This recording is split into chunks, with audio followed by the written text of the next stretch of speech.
you're watching a special transmission from Indus News covering the visit of Prime Minister Imran Khan to Washington, D.C. as he meets with U.S. President Donald Trump. Now, as though that meeting is underway at the moment, we're trying to bring you up to date on all that has happened in the recent past, especially between Pakistan and the United States. Here, I'd like to introduce a guest who's joining us from Michigan, a national security consultant, Mr. Jeffrey Stacey. He's on the line with us on Skype. Welcome to this special transmission. Also here in the Lahore studios, we have with us Brigadier Imran Malik and, of course, General Mustafa. I want to go straight to the Brigadier on this question. We were having a discussion pre-break, and it's unfair if we don't tell the viewers what we were talking about. So stabilizing Afghanistan is Pakistan's real kind of tool that they can bring to the US and say, okay, this is what we're planning to do and you need our help. But how are they going to do it? You see, the point is that what does the United States want to do with Afghanistan? And they've just spoken about 4 points so far. Intra-Afghan dialogue and US forces withdrawal, and then the ceasefire, and then no use of Afghan soil or territory by the terrorist groups. Mm-hmm. However, they do not talk of anything beyond that. Now, once the US leaves Afghanistan, it must leave behind a stable, a democratic, and economically viable, and a peaceful Afghanistan, which is at peace with itself and with within the region. So if that does not happen and the Americans just get up and leave, then we are going to again fall back into the same vortex of terrorism and instability and turmoil and unrest that we've seen for the last 4 decades. Now, 2 points are very important here. One, they said that they must have an intra-Afghan dialogue and then come to which would lead to an interim government or a caretaker government. But look at what the two sides want. The Taliban want an Islamic Sharia, and the other parties want a Western parliamentary democracy. So where does the twain meet? They'll have to resolve that. Mm-hmm. Secondly, one of the most important points that the US wants to do before it leaves this place is that it does not want Afghanistan's territory to be used by terrorist groups against any country, especially against the US. Now, what do we have there? Daesh. It has now blossomed, or let's say splintered, whichever way you want to put it. From IS Khorasan, it has become IS Khorasan, IS Pakistan, IS India.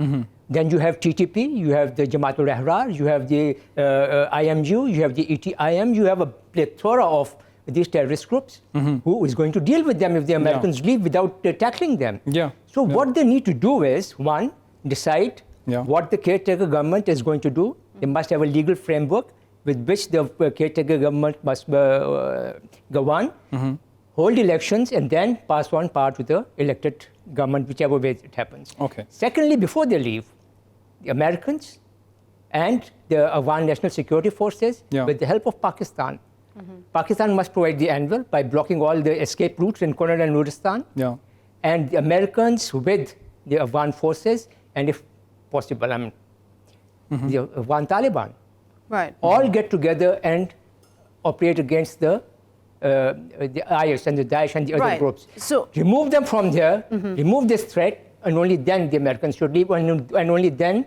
will Afghanistan be stabilized. Okay. So hold that thought.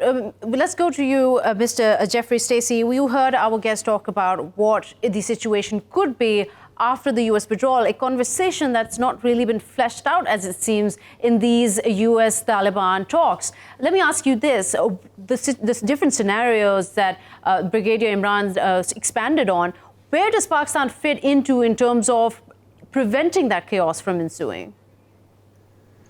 Well, I respectfully partly agree and disagree with my colleague. I think, first of all, we have a historic meeting today. President Trump and Prime Minister Khan have an opportunity to do something that has been overdue for almost 2 decades. We need this meeting to go right. We need the follow-up to go very right. And then I think we should get into some of the very key things that the General was just mentioning. But to answer your question specifically, Pakistan can play a critical role. It already has been. It has influence around the region, specifically in Waziristan and the tribal territories, as well as across the border, and even right in Kabul in certain ways, and with the Chinese and others in the region. This is a grand opportunity. It is not to be missed. interests on both sides are aligning nicely. There are some things, some gestures that need to come forward from the Trump administration. I think they will. I think that also is already forming up on the Pakistan side, and that is very good news indeed. I'm pleased to see that General Bajwa and others are going to be on this trip, and I think we can expect reasonably, cautiously, some good things to come from it.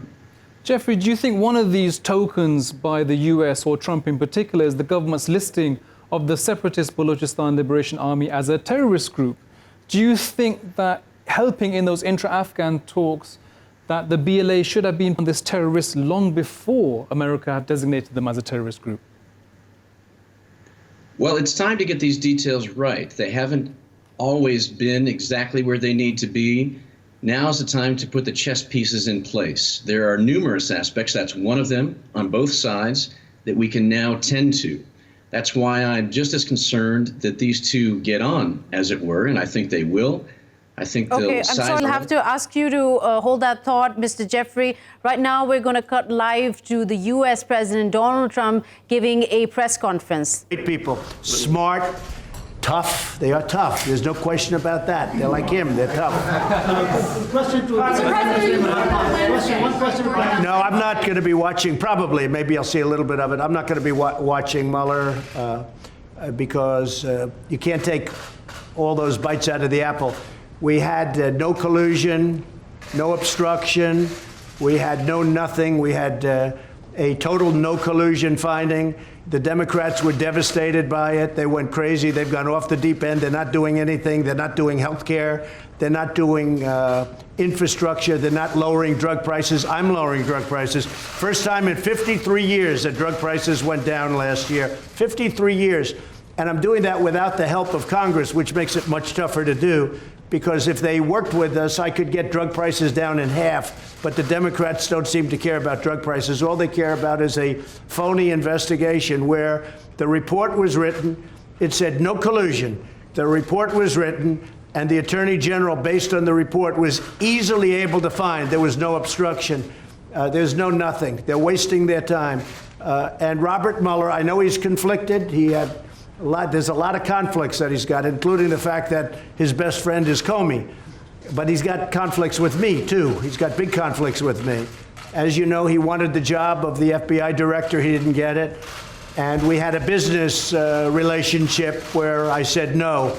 And I would say that he wasn't happy. Then all of a sudden he gets this position. But you know what? He still ruled, and I respect him for it. He still ruled no collusion, no obstruction. And this thing should have ended a long time ago. This has been going on for 2.5 years. And we're never going to allow this to happen to another president again, because most of them wouldn't be able to take it. On top of everything else, we have the strongest economy. We were just discussing this with the Prime Minister. We have the strongest economy that the United States has ever had. We have the highest stock market yesterday, literally, the highest stock market we've ever had on Friday, Thursday. We've broken the record, I think, 109 times for our highest stock market. But on, I believe, Thursday of last week, we hit the all-time highest in the history of our country. Our country is doing phenomenally well. Unemployment is the lowest in 51 years, soon to be the lowest in history, if it keeps going this way in a short period of time. Black, Hispanic, Asian unemployment, the lowest in history. Women, the lowest in 72 years. Nobody has ever done what we've done. Nobody's done in 2.5 years what we've done. The biggest tax cuts in history, the biggest regulation cuts in history, so many things for health care. We got rid of the individual mandate, which was the worst part of Obamacare. And what it's going to end up, if we end up winning the House back, we keep the presidency, we should keep the Senate, we should keep the presidency, I would think easy, when you have the strongest economy in the history of our country and somebody's going to run against that particular president, even though in this case it's me. In theory, I have a big advantage. I don't know. I'm going to have to ask you. But in theory, I have a big advantage. So a lot of great things are happening. But the Democrats, they don't want to talk about that. They want to stay off the economy subject. And what they're doing is just hearing after hearing after hearing. It's nonsense, okay? They tried an impeachment vote, and they got slaughtered. Well, we'll come back to that press conference because, as usual, Donald Trump's taking credit for everything good that's happening in America. I'm joined here in the studio by Brigadier Imran Malik and Lieutenant General Mr. Ghulam Mustafa here. But also let me welcome our guests who are joining us in the Washington, D.C. studios. Right now we have Mr. James Schwimblin, an analyst and a non-resident scholar in South Asia program at the Carnegie Endowment for International Peace. And also with him is Mr. Howard LaFranchi, a Monitor's diplomatic correspondent. And I understand, Mr. Howard, you will also be lunching with Prime Minister Imran Khan a little later. Tomorrow, yes. Tomorrow, Tuesday. What's on the menu, Howard? Well, we'll see. I hope it's Pakistani food. Well, Mr. Howard, tell us a little about how you see this meeting. A lot is being said on the front that this being the first between the two leaders, it really depends on how these two get along. Yes, I think we can. We can look back on the summitry, President Trump's preference for summits without much preparation, but his summits with North Korean leader Kim Jong-un, they shifted very quickly from attacks over Twitter and in other ways attacking each other to being best friends and big smiles. And a lot of people would debate whether or not anything was accomplished by those summits, but the two leaders seem to get along famously.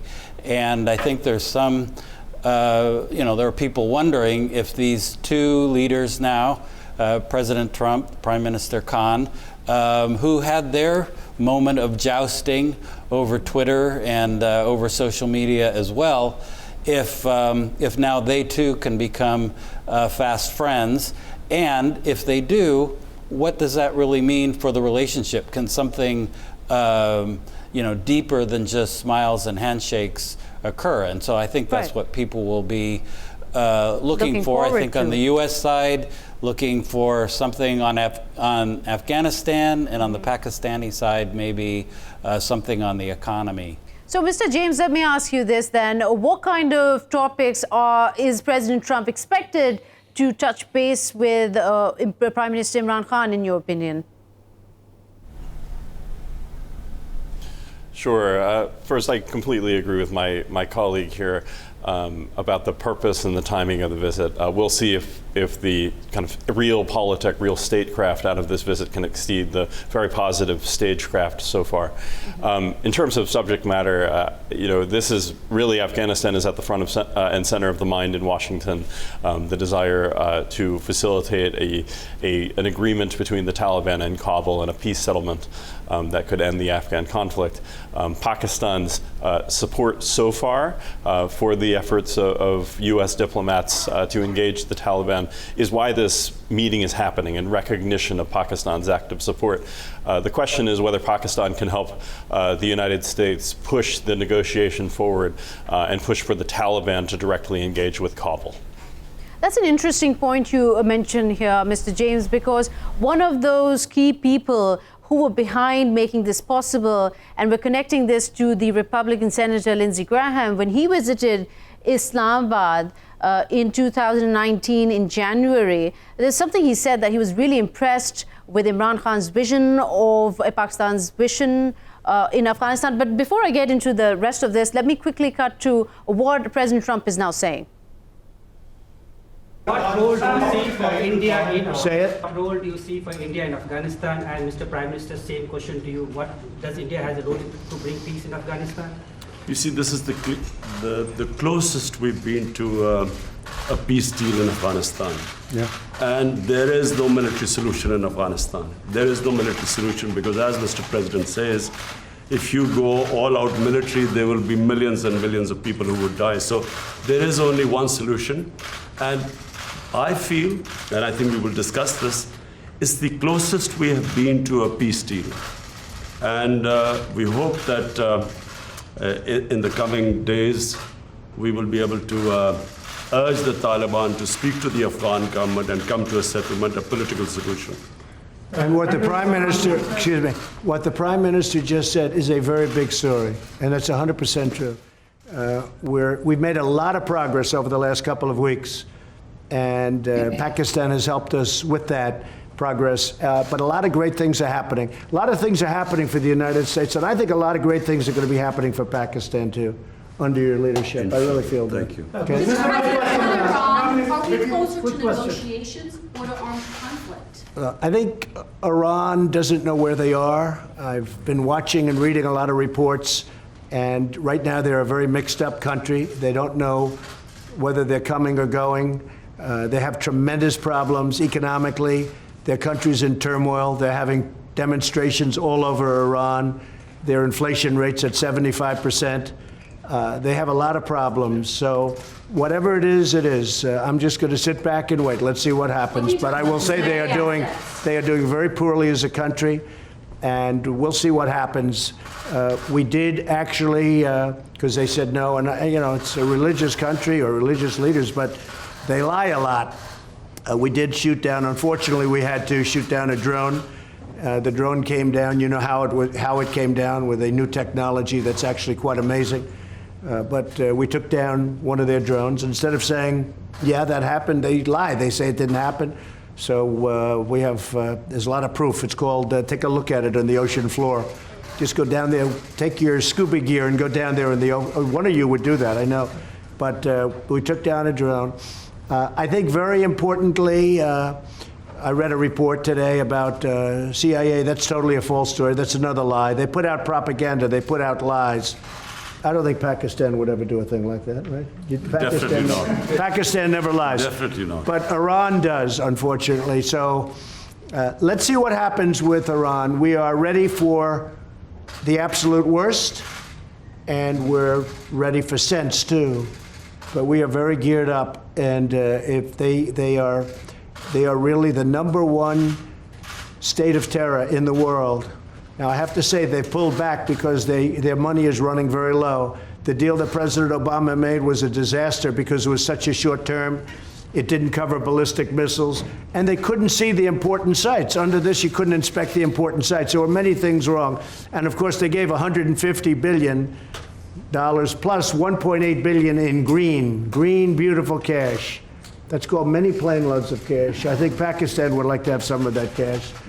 But they gave $1.8 billion in cash, which is unthinkable. And instead of being respectful and thankful, which frankly they should have been to the United States and to President Obama for making that ridiculous deal, instead of being respectful, they put their finger up in the air, and this finger, the thumb, they put their finger up in the air and they disrespected the United States. They shouldn't have done that. That was a big mistake. One of the best things I've done is terminate that ridiculous deal. If they want to make a deal, frankly, it's getting harder for me to want to make a deal with Iran because they behave very badly. They're saying bad things, and I'll tell you, it could go either way. Very easily. Very easily. And I'm okay either way it goes. Mr. Yeah, go ahead. Are you from Pakistan? Yeah, I'm from Pakistan. Good. I want a couple of Pakistani reporters. Yeah. I like them much better than our reporters. Question is, what do you think Pakistan could not deliver in 18 years, and you have so much hope now that it could deliver? What are those things that Pakistan? You mean what they didn't do to end the war? 18 years. Well, I don't think Pakistan. Look, I don't think Pakistan respected the United States. I don't think Pakistan respected its presidents, and I think Pakistan could have done a lot. I think Pakistan can do a tremendous amount with respect to Afghanistan. They didn't do it, and I don't blame them because they were dealing with the wrong president. Who knows? But I think Pakistan could have done. They're helping us a lot now. I think they could have helped us a lot in the past, but it doesn't matter. We have a new leader. He's going to be a great leader of Pakistan. And we have a new leader here, sort of new. I'm 2.5 years now, getting to be 3 years. Can you believe it? You're going to find time flies. But no, I think Pakistan could have done a lot, but they chose not to. And that's because they did not respect U.S. leadership. Well, I'll let you know that very quickly. I'll let you know. I mean, I'm going to know soon. It's not going to be like a long-term thing. I figure things out very quickly. So the question was, that's probably the best question you've asked in a long time. First time, she's always asking Mueller. She's been asking this Mueller thing for 3 years. It's your best question. So I have to focus on that because that's such a great question. I think Pakistan is going to do a lot. I really do. I think Pakistan is going to make a big difference. I think Pakistan will save millions of lives in Afghanistan because I really believe they have a power that other nations don't have with respect to Afghanistan. And I will say, as of this moment, they're working very hard and very nicely. Mr. President, a video of protesters in Hong Kong and these ongoing protests being beaten by gangs, and potentially the Hong Kong and Chinese governments sort of looking the other way, allowing these peaceful protesters to be beaten. Have you seen any of that footage? Have you been briefed on any of that? Well, I have. And, China? you know, I know President Xi. We're working on trade deals right now. We'll see what happens. Meantime, they're paying us billions and billions of dollars. Well, you were just listening to Donald Trump there on the press conference in the White House with Pakistani Prime Minister Imran Khan. Donald Trump always as effervescent as ever. Now, Pakistan has campaigned in the international community for months, saying that they does not harbour terrorists. Mm-hmm. Jeffrey, do you think now this new rhetoric coming from Donald Trump, that the US believes that rhetoric? I think they do, because we're starting to see results in Doha at the negotiating table. I think against the odds, we've already, for example, seen the Taliban engage the Afghan civil society and women, and that this is a positive step forward, and it reflects the role that Pakistan is playing, a very positive role. We welcome it. This is a historic opportunity. It is not to be missed. This is in the interest of Pakistan, after all. Pakistan is not giving there was in very pressure, positive language from Donald Trump, Jeffrey. I mean, there was very positive language there from Donald Trump. He said Imran Khan was a great leader, and he said he's new, but he's going to do great things, and Pakistan can do more. There's another important thing he said here is that when asked by a reporter, did Pakistan not do enough, he said that, well, I don't blame Pakistan because they didn't respect the leadership. He's almost saying as if the blame really lies on the US leadership, Jeffrey. Well, that part isn't true. I'm afraid Mr. Trump lies more than most leaders probably in the world combined. I have a feeling that Prime Minister Khan will outlast him. But let's put that to the side. Pakistan has made a strategic decision. They're starting to follow through on it. I commend them. I think it's in their interest. Right, and it's interesting that you mentioned about Trump lying, because just last year, President Trump took off on Twitter against Pakistan, saying that all it gave in return lies for and deceit. it was lies and deceit. That's and right, now it's come out and said Pakistan never lies, does it? Well, that's something about President Trump that is unique. Of course, the president that I served. Sorry, stay with us, Jeffrey. We're going to quickly cut again to the White House, where Prime Minister Imran Khan is addressing the press conference. Pakistan is playing a very important role because Pakistan has a 1,500-mile border with Afghanistan and all the areas where the trouble is, which is the eastern side of Afghanistan. So this is a critical time. I'm looking forward to my talks with President Trump.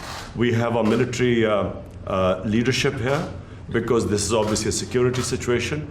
And what we want is understanding between the two countries. I can assure President Trump that whatever we will be saying will be the apps. We will be straight with them. There will never be any question of any doubt on Pakistan's intent, because apart from Afghanistan, the country that wants peace in Afghanistan more than any other country is Pakistan, because we get directly affected by it. And Pakistan needs stability. We have had 15 years of fighting this war on terror, over 70,000 Pakistani casualties, over $150 billion lost to the economy. So we desperately want peace. And I'm happy that President Trump has pushed this forward. So we hope, I'm looking forward to these talks. And apart from Afghanistan, there is another security threat in South Asia, and that is Kashmir dispute unresolved even by the United Nations and even by the US, who voted in support of that resolution in the UN. Now, are you going to make any kind of submission an intervention of President Trump? And the same question to Mr. President Trump. Is he going to play any role in that? Okay, he's got it. I've got a question. I will be asking President Trump. It's the most powerful country in the world, the United States. It can play the most important role in bringing peace in the subcontinent. You know, there are over a billion and a quarter people in the subcontinent. They are held hostage to the issue of Kashmir, and I feel that only the most powerful state, headed by President Trump, can bring the two countries together. From my point, I can tell you, we have tried our best.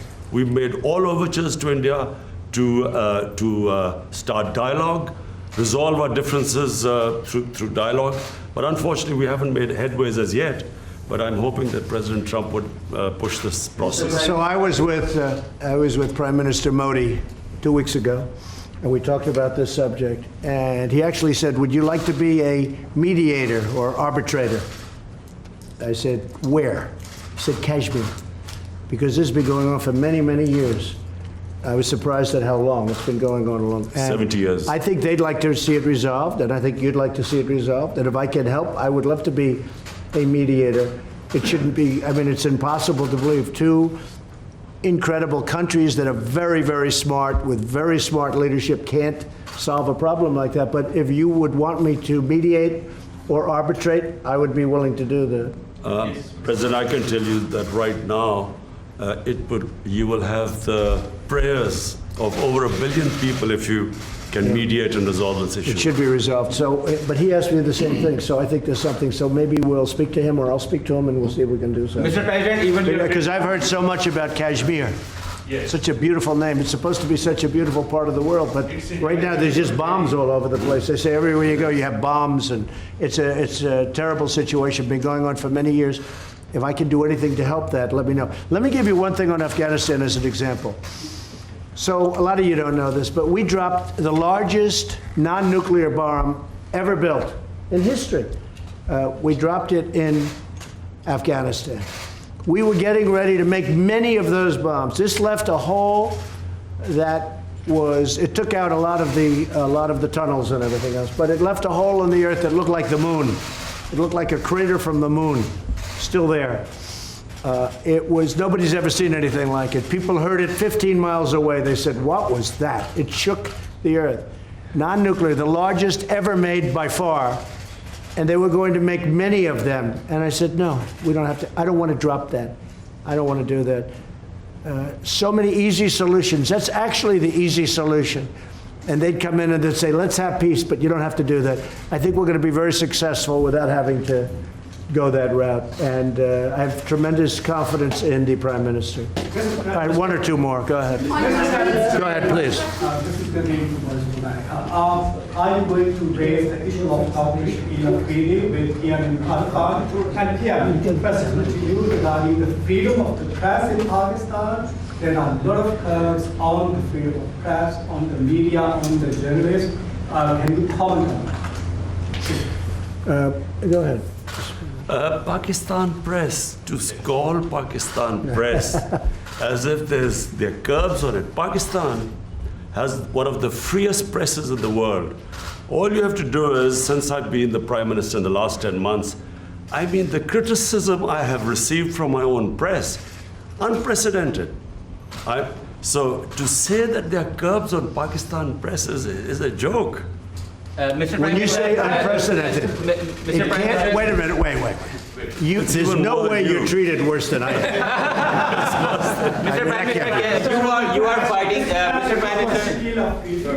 You're going to have to speak because I didn't hear your words. Yeah, the question was, are you going to raise the issue of freedom or release of Dr. Freedom of the press? Dr. Oh, yes. The doctor who helped... We will do that. We will. We're talking about hostages. We're talking about hostages being held in various places. I've had very good luck with hostages, with North Korea, with many places. They've treated us with respect, and I appreciate it. Made a big difference.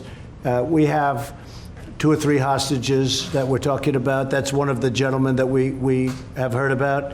and we will be discussing that with many other subjects. Yes, we will. And President Trump, just a minute, President Trump, we will be giving you good news about the 2 hostages in Afghanistan. Thank you. Mr. Prime Minister, you are fighting.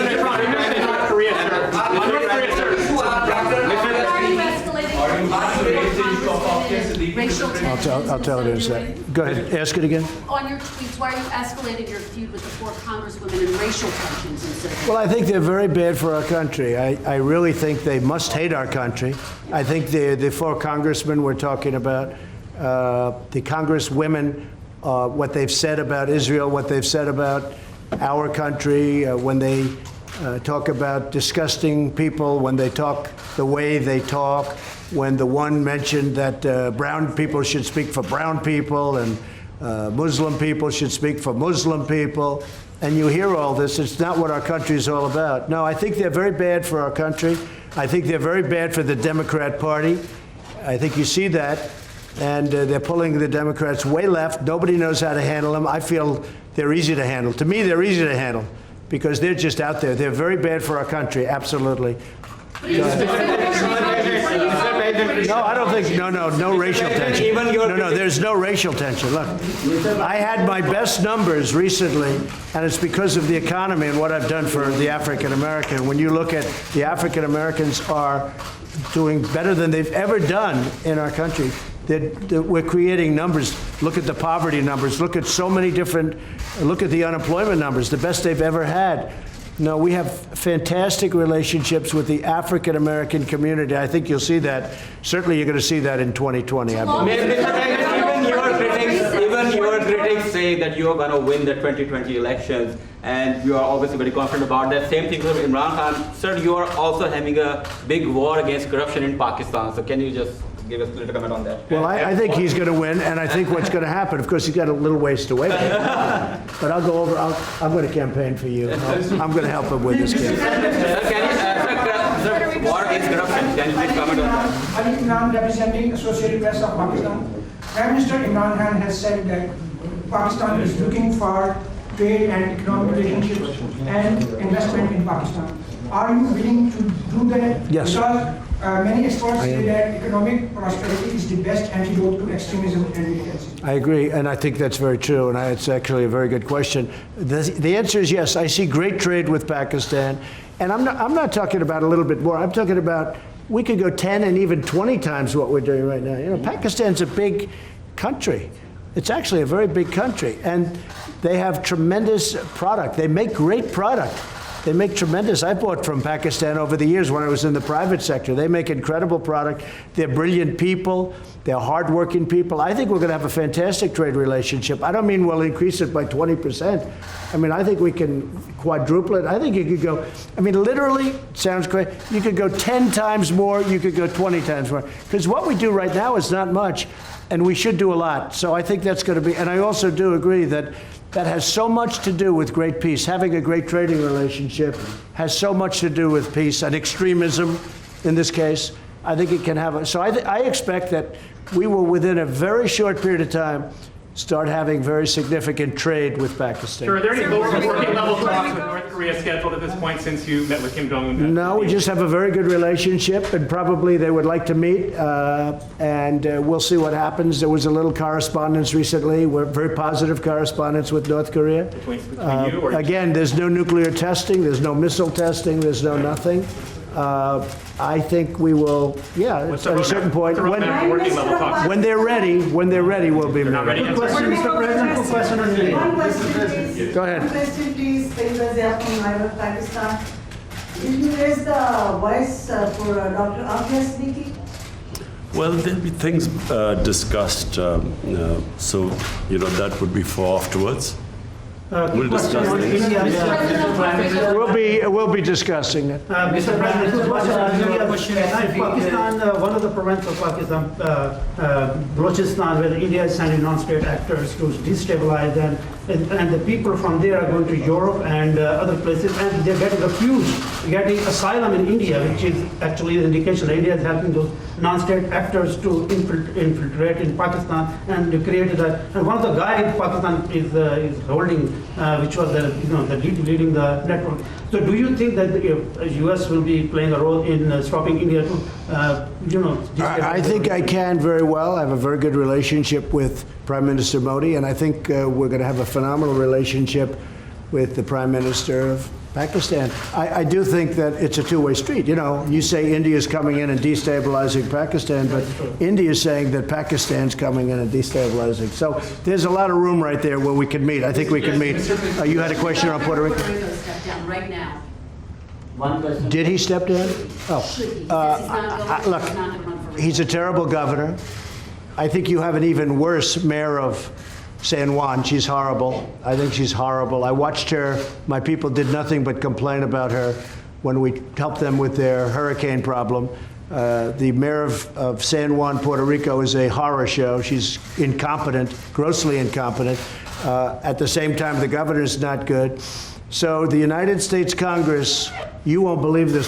Please close your ears, because this would be, gave Puerto Rico $92 billion last year for hurricane relief. Now, they haven't got. Well, you've just been listening to President Donald Trump there and Prime Minister of Pakistan, Imran Khan, discussing various issues, including some very important ones like Kashmir. Absolutely. Donald Trump said he wouldn't mind trying to mediate in the Kashmir dispute that's been going for 70 years. In fact, he mentioned Prime Minister Modi of India, had he actually asked him already to play that role. And just there we heard Prime Minister Imran Khan's comment on how that would get him the prayers of over 1 billion people. Jeffrey Stacey there in DC, what's your take on the Kashmir issue and the kind of role that President Trump can play in finally bringing it to a peaceful end? First of all, we're seeing that these two are getting along well, and that's very positive. They haven't even had the key discussions yet, the details, the nitty-gritty. Now we can expect that to go forward and bear some positive results. To answer your question, I think the president, he just loves a big deal. He loves the spotlight. He loves crossing, certain lines in North Korea and what have you. So he would like a show. What's more important is the substance. What's more important is zeroing in on the space that is right there on the table. And to his credit, I guess he referred to that. The best thing would be if he appointed a mediator and then back that person strongly. I'll be in Kabul next week. We're already working on some of the things that the general mentioned earlier in the program, what we're calling the post-peace economic consolidation. This is another important factor in the region. I published an article not so long ago in the National Interest that talked about, for the first time in modern history, all sides who play in the great game of Afghanistan, the modern version of it, including Pakistan and China, all have an interest now in stability and peace in Afghanistan. So we are on the verge of something pretty historic here, and I commend Pakistan for their role and for the way that things are moving forward. I'm looking forward to the follow-up, and will be playing a role in this myself. Right, Jeffrey, thank you so much for joining us. And I want to go over to the Washington studio now, where we've got Howard and James there. Guys, what did you think of this meeting? I mean, the language was positive. They had a great conversation. There were some laughs and jokes on the way, but there were some serious issues. They talked about trade. They talked about maybe quadrupling, even making trade 10 times more for Pakistan. He seemed very excited about it, President Trump there. And I mean, clearly there weren't any numbers in his mind, but he did talk about how he wanted to make this work really well. He wanted to do more trade with Pakistan. What do you guys think about this? James, what's your opinion on it? Sure. First, the U.S.-Pakistan relationship from President Trump's lens is actually a very healthy one. It's currently weighted to America's advantage based on current numbers. In the last 2 years, Pakistan has purchased a growing number of U.S. agricultural products as a direct kind of offset of America's trade war with China. These factors actually were very positive coming to the table here today for Prime Minister Khan. But on the other hand, the underlying reality of Pakistan's economy, particularly its deteriorating business climate, deteriorating competitiveness in textiles and information technology products in other sectors, kind of weigh against that. So I think it's excellent that there is an aspiration for a positive basis for relations going forward. The question is whether there's more than just words here. Pakistan could come to the table in these meetings and these talks over the next couple of days and, for example, offer additional access to U.S. beef exports. But that, so far wasn't discussed. On the other hand, America could come to the table and offer additional either private sector business facilitation or direct investment through OPEC or other U.S. government entities, but that also wasn't discussed. So I think the underlying question is you're whether right. there's I mean, any when you said to the deteriorating textiles, I think there's the question of China. IT. Yeah. So I think Howard. I mean, Pakistan has talent. I mean, that's evident. I mean, we just saw Kareem being sold to Uber that was made by a Pakistani for billions of dollars. I mean, do you think that when you have lunch with Imran Khan tomorrow, you're going to be talking about some of these massive trade deals and hopefully trying to encourage more trade with Pakistan when it comes to their skill sets? Well, I think that certainly the Prime Minister will be talking up some of the things you're talking about, the country's talent, a young population, people that when they have gone to other countries, including to the United States, have done great things, and entrepreneurs, doctors, scientists, and so I'm sure he'll be talking about that. I think that a question that still wasn't addressed from what I could hear in the rollicking press conference that took place there, but the role of China. And I know that from speaking to people in the State Department that there is concern about the growing imprint of China in the Pakistani economy. Well, there's no concern for Pakistan. They're flourishing. In certain indebtedness. I'm sorry? I said there's no concern for Pakistan when it comes to China. I mean, China's trade between Pakistan is flourishing. Maybe US President Donald Trump wants to get in on some of that action with Pakistan. I'm sorry. Yes, if I may just correct that. Actually, China runs a huge trade surplus with Pakistan that, actually crowds out Pakistan's exporters and makes Pakistan less competitive. I hope, and I think Prime Minister Khan is also working towards that, towards improving the terms of trade for Pakistani businesses to do business with China. I wish, and I think Prime Minister Khan wishes, that Pakistani businesses enjoyed the same access to China that they enjoy to the United States today. Yeah, and I think a smart leadership in Pakistan could sort of leverage this growing concern in the United States about China's footprint, leverage that into, okay, if you guys are so concerned, where are the opportunities for Pakistan? Let's build a trade relationship. So I think that's something that smart leadership could. Sorry, Howard. I want to bring in Professor Adil Najam again in this conversation. One of the biggest, Professor Adil, points that have been discussed right now between the two leaders seems to have just been about a breakthrough on Kashmir could be expected if President Trump, which seems like it from not just the repertoire between the two, the body language, has agreed to be a mediator. Is that too optimistic a view to take at this moment? It is the biggest thing that's come out. Clearly the biggest thing that's come out. I would like to still know more details about it, but the biggest thing that come out is, Mr. Trump pulled a Trump. By bringing up Kashmir, which I don't think anyone was expecting, and certainly not in this way. If it is in fact what it sounds like, it is a big, big thing. Pakistan has for decades wanted the US to play a greater mediative role.